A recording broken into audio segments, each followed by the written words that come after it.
बड़े उसके जैसा दुनिया में कोई दयालु नहीं होगा मेरे शिव जैसा, बहुत बहुत एडवांस। अच्छा, सबसे ज्यादा आनंद आता है ना हरतालिका तीज के दिन, तुम देख लो, भगवान भला करे ऐसो आनंद आए। इतनी बड़ी थाली में केला के पत्ते के ऊपर बालू रेत का शंकर जी बनाए और पूरे मोहल्ले की माताएं थाली भर भर के सामान लाए और ऐसी पल्लू ले लेके माताएं ककड़ी, भुट्टा, नरियल सब शंकर जी पे, बेल पत्ती, पत्ता पत्ती, धतूरा, सारा सामान शंकर जी पे, और सब सामान, और शंकर जी ऐसा दबा दबाया बैठा।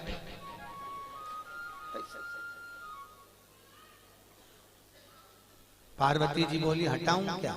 शंकर जी बोले धरे रहने दे, अब तो सुबह 4 बजे हटेगा।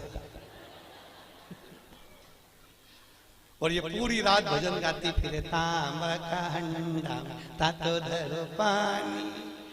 शंकर जी बोले रहने दे, सुबह से लेकर शाम तक में 25 बार नहवा दी।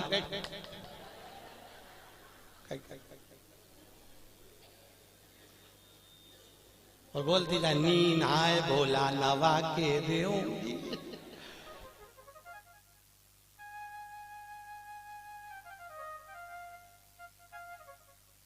इससे ज्यादा आनंद आवे तो कावड़ यात्रा में तुम देखना, और ऐसी भीड़ और लोग कावड़ ले लेके और भगवान पे जो गंगा जल फेंके।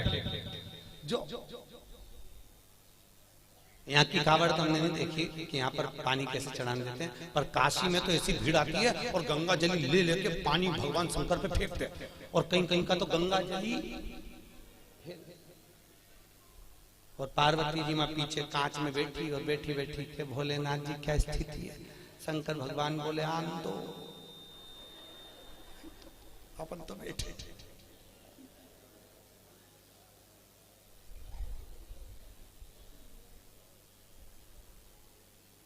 बहुत दूर से आए, बहुत।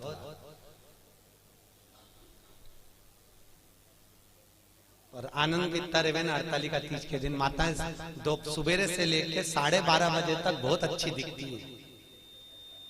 सुबह से दोपहर के 12:30 बजे तक, 12:30 के बाद तो पलंग पे मिलती पट्टा बांध के।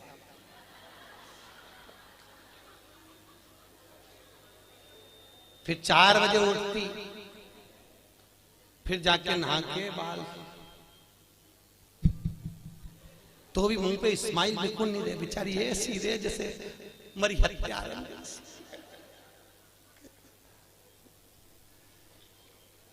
और फिर भी फोन लगा के पूछती रहती, चाची जी पंडित जी कितनी बजे आएगा, पंडित जी कितनी बजे आएगा। और पहली पूजन पे चाय पी गई, पहली पूजन के बाद। हमने पूछा माता जी इसमें तो लिखा है कि दूध पिए तो बिल्ली बने, सोए तो अजगरी बने, बोले तो मेंढकी बने, तो तू तो चाय पी रही, किताब में चाय का नहीं लिखा। हमने फिर डबल से पढ़ी हरतालिका तीज की किताब, तो हमने देखा वास्तव में हमें चाय का नहीं था। माता इतनी चतुर, जो चीज का नहीं लिखे वो निपटा जा रहा है। इसलिए किताब छापने वाले ने भी अच्छा करा, सब चीज लिख दी। सोए तो ऐसा, दूध पिए तो ऐसा, बेचारे को नहीं मालूम होगा कि चाय भी चलेगी, तो वो भी लिख देता।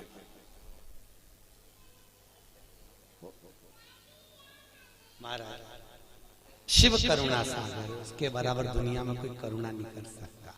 राम जी की सेवा में तो ये भी चाहिए वो भी चाहिए, और कृष्ण की सेवा में भी ये चाहिए वो चाहिए, और शंकर की सेवा में तो पानी चढ़ाओ तो ठीक है, नहीं चढ़ाओ तो ठीक है, नहीं तो यहाँ तो शास्त्र कह रहा है मुझे कुछ भी प्रिय नहीं है। शिव कहते हैं मुझे केवल एक प्रिय है और वो सत्य प्रिय है, इसलिए सत्यम शिवम सुंदरम, मुझे सत्य प्रिय है। इसलिए जो मर जाता है उसको तोप के ले जाते हैं, तो चिल्ला चिल्ला के जाते राम नाम सत्य है। दुनिया के लोग इसलिए चिल्ला के ले जाते हैं कि इसको स्वीकार कर लेना, इसी ने सत्य बोला है, हम तो यूं ही झूठे ला रहे। हमारा काम तो इकट्ठा करके तुम्हारे यहाँ छोड़ना।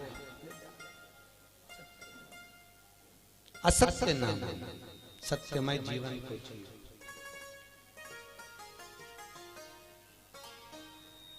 यहाँ पर इंदौर से माताएं कथा सुनने आ रही हैं। कल उनके मिस्टर से मैंने उनके बेटे से बात करी थी।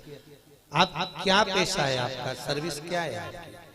कई इंदौर कोर्ट में हम वकील हैं। ठीक है, तो पर गुरुजी 4 महीने से कथा, हमने कोर्ट की नौकरी छोड़ दी, हमने वकालत छोड़ दी। हमने पूछा क्यों?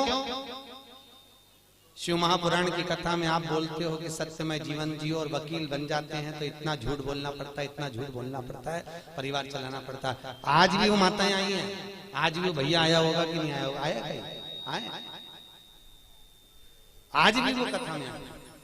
कहे गुरुजी मैं दूसरी नौकरी कर लूंगा पर झूठ बोलने की नौकरी नहीं चाहिए मुझे, क्योंकि मुझे जाना उसके पास में है तो मुंह भी उसको दिखाना पड़ेगा। और अगर मेरी जिंदगी, और आपसे भी निवेदन है, तुम झूठ बोल रहे हो अपने परिवार को पालने के लिए चलेगा, पर थोड़ा सा सत्यमय जीवन जी लो। हफ्ते भर में एक दिन ऐसा बनाना जिंदगी में कि आज मैं दिन भर झूठ नहीं बोलूंगा, चाहे मोबाइल हो चाहे परिवार हो, बिगड़े काम बिगड़ जाए पर झूठ नहीं बोलूंगा। अपने जीवन को आज मैं सत्यमय जीऊंगा।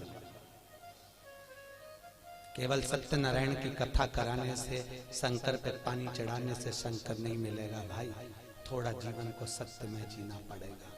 बहुत जीवन को तुमसे नहीं बनता, स्पष्ट कह दो मेरे से ये काम नहीं बनता, बनता तो करो सत्यमय जीवन जियो, झूठ नहीं, झूठ नहीं। मेरे को आता ही नहीं, जो आता वो आया, सामने आया, जो चीज है वो सामने। सत्यमय जीवन जियो, बहुत अच्छा लगेगा आपको। आपकी जिंदगी में आप सुंदरता प्राप्त करें। सत्यम शिवम सुंदरम, अगर सत्य बोलोगे तो शिव मिलेगा, और शिव मिल गया तो जीवन सुंदर हो जाएगा। क्यों जीना सत्यता में, क्यों जीना सत्य? असत्य के चक्कर में एक गांव के पंडित जी मर गए, बहुत विद्वान कथाकार, बड़े विद्वान प्रखर, और मर गए तो नरक में चले गए। अब गांव के 2-4 लोग और मर के नरक में गए, तो नरक में गए तो पंडित जी मिल गए। तो गांव के लोगों ने कहा पंडित जी तुम तो हमारे गांव के इतने विद्वान पंडित जी थे, तुम तो खूब पूजन पाठ करते थे, फिर नरक कैसे चले गए? पंडित जी बोले ये मैं खुद नरक नहीं आया, पत्नी के चक्कर में आया। तो पत्नी ने कहा नरक भेज दिया तुमको? वो रोज तैयार होके आके मुझसे पूछती थी मैं कैसी लग रही। तो मुझे रोज कहना पड़ता था तू बहुत जोरदार लग रही, भले वो बेकार दिखे पर कहना तो अच्छा। तो ये झूठ बोलने के चक्कर में, तो माताओं से निवेदन है आधे से ज्यादा पति तो तुम्हारे चक्कर में नरक जा रहे। जी जियो, तुम लोग पूछो ही मत करा करो कि मैं कैसी लग रही। और कहीं का पड़ गया एक आध माथा तो एक वो कहे ना, एक कहावत है ना, एक पति तैयार हो रहा था और पत्नी सज धज के, वो पति ऑफिस जा रहा जूता पहन के, और ये वहां आके खड़ी होगी, ए जी मैं कैसी लग रही, मैं कैसी लग रही? पति जूता बांध के जा रहा था ऑफिस, बेचारा बैग उठा के, फिर पूछा बोलो तो सही में कैसी लग रही? पति बोला ऐसी लग रही जैसे हरी घास में भैंस चल रही।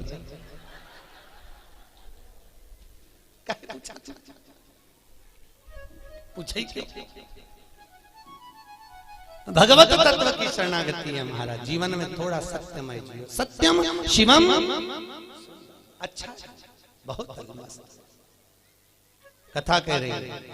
भूत बावन भूतेश्वर भोलेनाथ ने ब्रह्मा जी को श्राप दिया।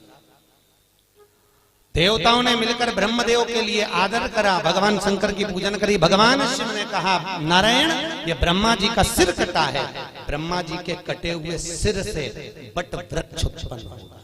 कौन सा वृक्ष? बट वृक्ष, बड़ का पेड़। और इस बट वृक्ष के नीचे कोई देवता की पूजन नहीं होगी, होगी तो केवल पितरों की पूजन होगी।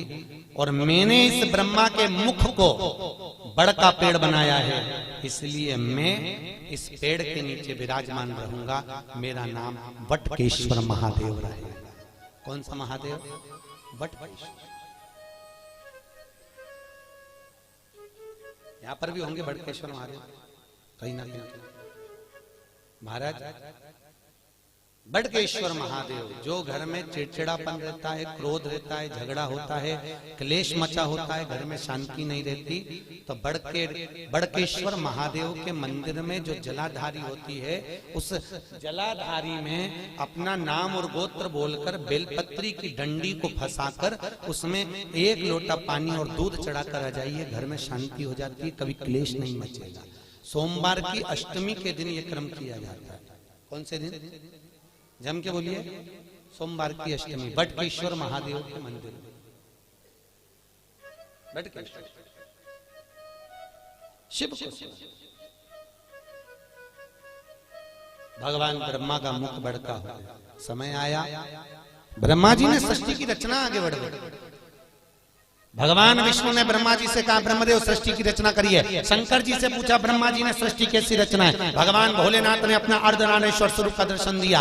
आधा पुरुष आधा स्त्री, आधा शिव आधा पार्वती के रूप में भगवान दर्शन दिए और कहा, इस रूप को ब्रह्मा जी देख लो और ऐसी सृष्टि की रचना कर दो। आधे पुरुष आधे स्त्री बना दो। ब्रह्मा जी पुरुष और स्त्री का निर्माण कर रहे थे। उन्होंने कहा, शंकर जी ने कहा आधा पुरुष आधा स्त्री बना दो, तो ब्रह्मा जी ने दोनों को भेले करके बना दिया। शंकर जी और पार्वती जी का जो स्वरूप का दर्शन करा तो पुरुष और स्त्री को दोनों को जोड़कर बना दिया। जैसे जोड़कर बनाया तो ब्रह्मा जी ने चारों तरफ किन्नरी किन्नर उत्पन्न कर दिए। चारों तरफ किन्नरों की सृष्टि हो गई। सबसे पहली पृथ्वी पर अगर कोई सृष्टि की रचना हुई थी तो उसके निर्माता ब्रह्मा, और ब्रह्मा ने अगर पहली सृष्टि रची थी तो वो किन्नर की थी। किनकी सृष्टि थी? जम के बोलिए। किन्नरों की सृष्टि। चारों तरफ किन्नरी किन्नर हो गए। जब किन्नर किन्नर चारों तरफ हो गए, इतने में वहीं से भगवान शंकर और भगवान विष्णु निकल कर आ रहे थे। भगवान विष्णु ने कहा, चलो प्रभु सृष्टि की रचना हो गई होगी, देख लेते हैं। भगवान नारायण ब्रह्म शंकर जी के साथ जैसे नीचे आए, आकर देखा तो किन्नर किन्नर नजर आए। जैसे ही किन्नरों को देखा, इतने में भगवान विष्णु ठाका लगाकर हंस दिए। भगवान शंकर को बुरा लग गया। शंकर जी ने कहा, नारायण तुम क्यों हंस रहे हो? अरे प्रभु, ब्रह्मा जी से कहा था सृष्टि की रचना करो, आधे पुरुष आधे स्त्री बनाना, उन्होंने जोड़कर बना दिया, दोनों को पुरुष स्त्री किन्नर बन गए। शंकर भगवान बोले, गलती किससे नहीं होती? ब्रह्मा से गलती हुई है तो सबरेगा सुधरेगा, पर ब्रह्मा जी से गलती हुई है, पर भगवान नारायण तुम इन किन्नरों पर हंसे हो, तुम्हें भी पृथ्वी पर जाकर किन्नर बनना पड़ेगा। किसको? जम के बोलिए। भगवान नारायण, तुम्हें पृथ्वी पर जाकर किन्नर बनना पड़ेगा। भगवान विष्णु ने क्षमा मांगी, प्रभु क्षमा कर दीजिए। नहीं, शंकर जी बोले, आप हंसे हो इन किन्नरों पर, तो तुमको किन्नर तो बनना पड़ेगा। और याद करो वो चरित्र, जब भगवान विष्णु किन्नर बने थे। कथा सुनी होगी आपने महाभारत की, कि द्रौपदी को जब लेकर आए अर्जुन, और अर्जुन जब द्रौपदी को लेकर आए तो माता कुंती ने भोजन बनाते बनाते कह दिया, 5 बांट लो। अर्जुन ने कहा, द्रौपदी मेरी माँ ने कहा है तुम्हें 5 पतियों की पत्नी बनना पड़ेगा। द्रौपदी ने कहा, बन जाऊंगी, पर शर्त एक है, एक एक पति के साथ में 1-1 साल रहूंगी, और मेरे पति के कमरे में अगर कोई दूसरा पति आ गया तो उसको 5 वर्ष के लिए बन जाना पड़ेगा। अगर आप मंजूर करते हो तो मैं 5 पतियों की पत्नी बनने को तैयार हो जाता। द्रौपदी ने 5 पतियों के साथ में फेरे लिए, रहने लगी। आज भीम के साथ में द्रौपदी रह रही थी, और भीम के साथ द्रौपदी रह रही, और इतने में अर्जुन के पास में एक ब्राह्मण आकर बोला, अरे महाराज मेरे बच्चे को शेर उठा कर ले गया, बचाइए मेरे बच्चे को। और इतने में अर्जुन गया, मेरा गांडीव कहाँ है? गांडीव तो भीम के कमरे में था। और अर्जुन गया और भीम के कमरे से गांडीव लेकर आ गया, और लेकर आया, बच्चे को बचा लिया। पर द्रौपदी हाथ जोड़कर खड़ी हो गई, तुम्हें 5 साल के लिए बन जाना पड़ेगा। अर्जुन 5 वर्ष के लिए बन चले गए। नागों की कन्या उलूपी के साथ में अर्जुन ने शादी कर ली। अर्जुन का एक लड़का हो गया जिसका नाम था अरावण। क्या नाम था? जम के बोलो। अरावण। क्या नाम है? अरावण। अर्जुन का लड़का हो गया। अर्जुन वापिस आ गए। जब कौरव और पांडवों का युद्ध चालू हुआ तो कुरुक्षेत्र की भूमि, युद्ध की भूमि को प्रसन्न करने के लिए चंडी को प्रसन्न करना था, और चंडी को प्रसन्न करने के लिए नियम था कि जब युद्ध प्रारंभ होगा तो दोनों तरफ से परिवार में से एक एक बलि देना पड़ेगा किसी व्यक्ति की। कौरव तो खुश हो गए, हम तो 100 भाई, एक मर गया तो 99 बच जाएंगे, पर पांडवों का क्या होगा, 5 में से एक मर गया, 4 ही बच पाएंगे। भगवान कृष्ण को नींद नहीं आ रही, बेचैनी बनी हुई है। अर्जुन से कहा, अर्जुन तुम 5 में से मैं किसी को मरता हुआ नहीं देख सकता। अर्जुन ने कहा, स्वामी किसी को तो मरना पड़ेगा, बलि तो देना है चंडी को प्रसन्न करने के लिए परिवार का। कौन देगा बलि? एक मरना। अर्जुन याद कर, तू वन गया था तो तेरा लड़का हुआ था, तू जा उस लड़के को लेकर। अर्जुन गया वन में, जब तक लड़का बड़ा हो गया था रावण, उसको लेकर आ गया। रावण, हमें युद्ध में तुम्हारी जरूरत है। उसने कहा, पिताजी चिंता मत करो, मैं तुम्हारे लिए प्राण देने को तैयार हूं, मरने को तैयार हूं। रावण आया, भगवान द्वारकाधीश ने कहा, रावण तुम कहते हो कि मैं प्राण देने को तैयार हूं, तुम्हारे प्राण चाहिए। रावण कहता है, युद्ध के मैदान में मैं मरने को तैयार हूं दादा, मैं मर जाऊंगा। भगवान कृष्ण ने कहा, युद्ध के मैदान में तुमसे युद्ध नहीं लड़वाना, चंडी को प्रसन्न करने के लिए कौरव और पांडवों में से एक एक बलि जाना है। कौरव अपने भाई की बलि दे रहे हैं तो हमको तुम्हारी बलि देना है। रावण कहता है, दादा मरने को तैयार हूं, परंतु एक दिक्कत है। क्या? अगर मैं कुंवारा मर गया तो ना तो मुझे पिंड मिलेगा, ना मुझे तर्पण मिलेगा। 16 सनात का भोजन कभी कुंवारे मरे हुए व्यक्ति को प्राप्त नहीं होता, जो कुंवारी अवस्था में मर गया। ना तो मुझे पिंड मिलेगा, ना तर्पण मिलेगा। मैं आहूत बन जाऊंगा, मैं वासुक बन जाऊंगा, मैं फिरता फिरूंगा प्रेत योनि में, मेरी मुक्ति नहीं होगी। एक काम करिए, मेरी शादी कर दो, फिर मैं मर जाऊंगा। भगवान ने कहा, अर्जुन देखो, कल इसकी बलि चढ़ना है और एक रात के लिए इसकी शादी करना है, जल्दी लड़की ढूंढो। पूरे हस्तिनापुर में लड़की ढूंढी पर लड़की नहीं मिली। रात्रि के 11 बज गई, कन्या प्राप्त नहीं हुई। भगवान को चिंता लग गई, अगर इसका विवाह नहीं होगा तो ये मरेगा नहीं, और मरेगा नहीं तो बलि कौन की चढ़े। तो भगवान कृष्ण को याद आया कि मुझे शंकर जी ने किन्नर बनने का श्राप दिया था। शंकर भगवान के वचन को निभाने के लिए भगवान एक रात के लिए उस रावण के पत्नी बन गए। आज भी किन्नरों की शादी होती है एक घड़े से, एक रात का विवाह होता है उनका। उस घड़े का नाम रहता है आरावन। क्या नाम है? किन्नरों के पति का नाम है आरावन।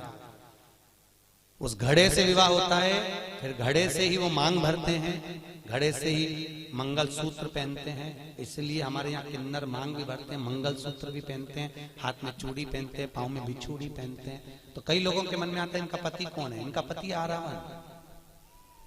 एक रात्रि का विवाह किया जाता है इनका, एक रात। और उस आरावन का विवाह भगवान द्वारकाधीश के साथ में हुआ। किन्नर भगवान को बनना पड़ा, प्राण छूटे उस आरावन के। भगवान फूट फूट कर रोए। भगवान ने ये लीला शिव जी के वचन को निभाने के लिए। किन्नर शास्त्र कहता किसी पर मत हंसो जिंदगी में कभी भी। ना जाने कौन सी घड़ी, किस पल, किस जगह, किस स्थान पर हम हंस दिए और वो बुरा बुरा हो गया। ना हंसिए, अपने को प्रसन्न रहना है, अपनी जगह पर रहिए। अपने को अलमस्त रहना, अपनी जगह पर रहिए। पर किसी को देखकर, किसी को उंगली उठाकर, किसी की ओर निगाह कर कर हमारे चेहरे पर प्रसन्नता का भाव नहीं होना चाहिए। उसको ना जाने कब ठेस पहुंच जाए। प्रसन्न भाव बहुत। आज ब्रह्मा जी तुमने सृष्टि की रचना ठीक नहीं करी, इसलिए आज भी हिंदू धर्म की रीति है, भगवान शंकर का अर्धनारीश्वर स्वरूप का फोटो मंदिर में लगा सकते हो, आश्रम में लगा सकते हो, पर घर में अर्धनारीश्वर स्वरूप का फोटो नहीं लगाया जाता। शंकर के आधे शिव और पार्वती का स्वरूप। कौन सा स्वरूप? जम के बोलिए, अर्धनारीश्वर। घर में नहीं लगता वो फोटो। अगर आपको लगेगा तो कहीं आश्रम में लग जाए, कहीं मंदिर में लग जाए, कहीं अन्य जगह पर लग जाए, और घर में अर्धनारीश्वर स्वरूप का फोटो नहीं लगाया जाए। फोटो नहीं लगा। अर्धनारीश्वर स्वरूप का दर्शन। सृष्टि की रचना का फिर निवेदन करा। ब्रह्मा जी ने अपनी जंघा से मनु और शत्रुपा को प्रकट करा, उन्हीं की सृष्टि आगे बढ़ी। उत्तान पात प्रियवत कन्या देवहूति प्रसूति आपूति हुई। और कन्या प्रसूति का चरित्र वर्णन किया गया जो दक्ष प्रजापति के साथ में दिया। माता प्रसूति के गर्भ से कई बच्चों का जन्म हुआ, कई बच्चों ने जन्म लिया, पर जितने बच्चे लड़कों ने जन्म लिया उनको देवऋषि नारद ने सत्कर्म में लगा दिया, सबको भजन में लगाया, कीर्तन में लगाया, सबको सत्संग में लगाया। 60 कन्याओं का जन्म हो गया। कन्याओं के जन्म के बाद भी देखो माता प्रसूति के गर्भ से जितने बच्चों ने जन्म लिया वो सब संस्कारित, सब संस्कार। और फिर निवेदन है, जिस गांव में पानी की कमी होती है वहां की फसल बिगड़ जाती है, और जिस घर में संस्कारों की कमी होती है वहां की नस्ल बिगड़ जाती है। इसलिए नस्ल को सुधारने के लिए संस्कारों का होना जरूरी है। क्या दीजिए बच्चों को? अरे बोलो तो, संस्कार श्रेष्ठ। क्यों कहते हैं कि बच्चों को गीता पढ़ाओ? कहीं के लिए कहते हैं? किस लिए कहते हैं? गीता पढ़ाने पर प्रेशर क्यों दिया जाता है? पढ़ाओ बच्चों को गीता। क्यों? आज घर के बच्चे अगर गीता पढ़ लेंगे तो कल ये बच्चे बड़े होकर कोर्ट में गीता पर हाथ नहीं रखेंगे। अगर आज इन्होंने पढ़ ली है तो कल इनको अदालत पर गीता में हाथ नहीं रखना पड़ेगा। इनको पढ़ाई, इनको संस्कार दीजिए। बच्चों को कार मत दो, क्योंकि बच्चों को कार दोगे तो वो बेच कर खा जाएंगे। बच्चों को संस्कार दोगे तो कारों की भी लाइन लगा देंगे। अगर और कार जब शोभा देती है जब उनमें संस्कार हो महाराज। धन जब शोभा देता है जब आपके भीतर नम्रता हो साहब। मालूम पड़े पैसा बढ़ गया और अभिमान बढ़ गया, अहंकार बढ़ गया तो भगवान भी कहते हैं बढ़ने दो, बढ़ने दो। होता है, कई लोग कहते हैं महाराज हमारा पड़ोसी कभी अगरबत्ती नहीं लगा, हमारा पड़ोसी कभी मंदिर नहीं जा, और 4 चौगुना बढ़ते चले जाए। भगवान उसको खूब दे दिया, और हम तो रोज मंदिर जाएं, रोज अगरबत्ती लगाएं, रोज दिया बत्ती करें, रोज भगवान के मंदिर में पहुंचे, तो भी हमको दुख मिल रहा है। कहते कि नहीं कहते लोग? हम ही कष्ट में, हम ही परेशान। हम मंदिर जाते हैं, हम मंदिर जाएं तो भी हम परेशान, और हमारा पड़ोसन, हमारी देवरानी, हमारी जेठानी, हमारे रिश्तेदार कभी मंदिर नहीं जाते तो वो तो बढ़ते जा रही है, बढ़ते जा रही है। तो ये चरित्र शिव महापुराण में लिखा है। एक बार भगवान विष्णु देवऋषि नारद के साथ पृथ्वी पर निकले। अच्छे से समझ लेना कि तुम्हें दुख क्यों मिल रहा है, और जिसको भगवान ने दिया तो उसको और क्यों दे दिया। अच्छे से समझ। विष्णु और लक्ष्मी, विष्णु और नारद निकले। निकलते समय नारद जी ने भगवान नारायण से कहा मुझे भूख लग रही है बहुत। भगवान ने कहा मुझे भी भूख लग रही है। सामने सेठ जी का घर है, चल वहां से कुछ खा लेते हैं। सेठ जी के यहाँ पहुंचे, ब्राह्मण का रूप रखा। सेठ जी भिक्षाम देही, सेठ जी भिक्षाम देही। सेठ जी पान चबाते चबाते बाहर निकल कर आए। क्या है? हमें भूख लग रही है महाराज, कुछ होए तो दे दीजिए। सेठ जी बोले तुम्हारा बाप रख के गया जो तुमको दे दो, निकलो यहां से बाहर, फिर फोकट का है, चलो। सेठ जी ने धक्के मारकर निकाल दिया। नारद जी भगवान नारायण से बोले प्रभु बहुत घोर अपराध हुआ है, अपना अपमान हुआ है, श्राप दो इसको, देव श्राप। ये सेठ कंगाल होना चाहिए, भिखारी होना चाहिए, देव श्राप। भगवान नारायण ने पीछे मुड़कर देखा, दोनों हाथ उठाकर कहा जा 4 चौगनी लक्ष्मी और बढ़े, तू और करोड़पति बनता चले जा, और धनपति बने। देवऋषि नारद ने भगवान विष्णु को देखकर कहा उसने तुम्हारा अपमान करा, उसने तुम्हें अपशब्द कहा और तुम उसको क्या करो 4 चौगनी लक्ष्मी और बढ़े। वो पहले से तो सेठ है, और सेठ बन जाए। हाँ बनने दे, चल। नारद जी को बुरा लग गया और आगे गए। भगवान के भूख लग रही, क्या करें? सामने बुढ़िया का मकान था, झोपड़ा। आवाज लगाया माँ भैया हमको भूख लगी है। माता जी ने आकर आसन बिछाया, बिछाकर कहा मैं तुम्हारे लिए पानी लाती हूँ। पानी लाई। क्या बात है? हमको भूख लग रही है।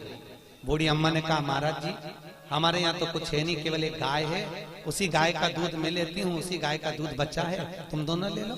अभी लाती हूँ। गौ माता का दूध लाकर भगवान नारायण और नारद को दिया, दोनों ने पिया। पीकर चले। नारद जी ने कहा कितनी अच्छी माता है, कितनी सेवा करिए प्रभु, इसको आशीर्वाद दीजिए, खूब आगे बढ़े। बेचारी के यहाँ कुछ भी नहीं है, केवल एक गाय है, केवल एक गाय, आप आशीर्वाद दीजिए। भगवान ने पीछे पलट कर देखा, दोनों हाथ उठाकर भगवान विष्णु बोले, जा तेरी गाय मर जा, जा तेरी गाय मर जा। अब पहले से दुखी थी और दुख। देवऋषि नारद को बुरा लगा।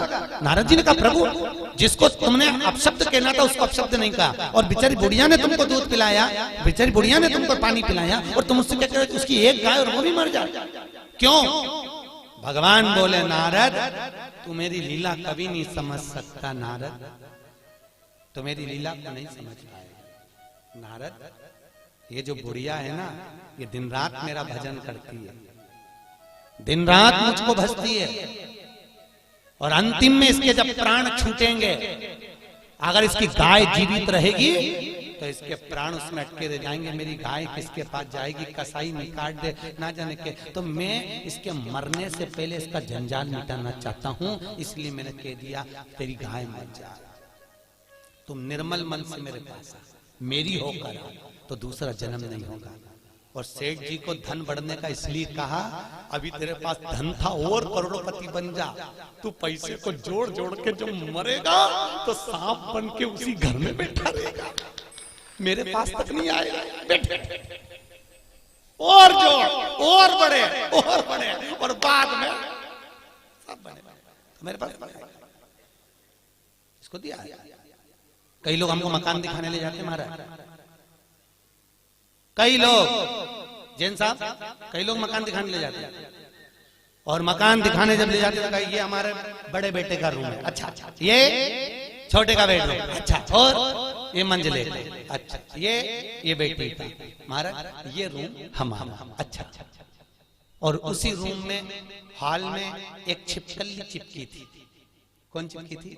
छिपकली। हमने छिपकली को देखा तो हमसे जजमान ने पूछा महाराज आप रूम नहीं देख रहे, छिपकली को देख रहे। हमने कहा जैसे तुम कह रहे हो ये मेरा है, उसी तरह छिपकली भी कह रही ये मेरा है।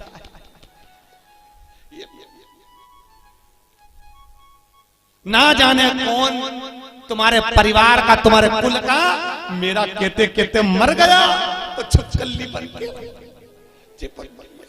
अभी भी नहीं छूट रहा, इसलिए मैं चिपकी हुई है। उसको 25 बार भगा फिर आ जाता, मेरा घर। अब बताओ आप में से कौन कौन छिपकली बनना चाहता है?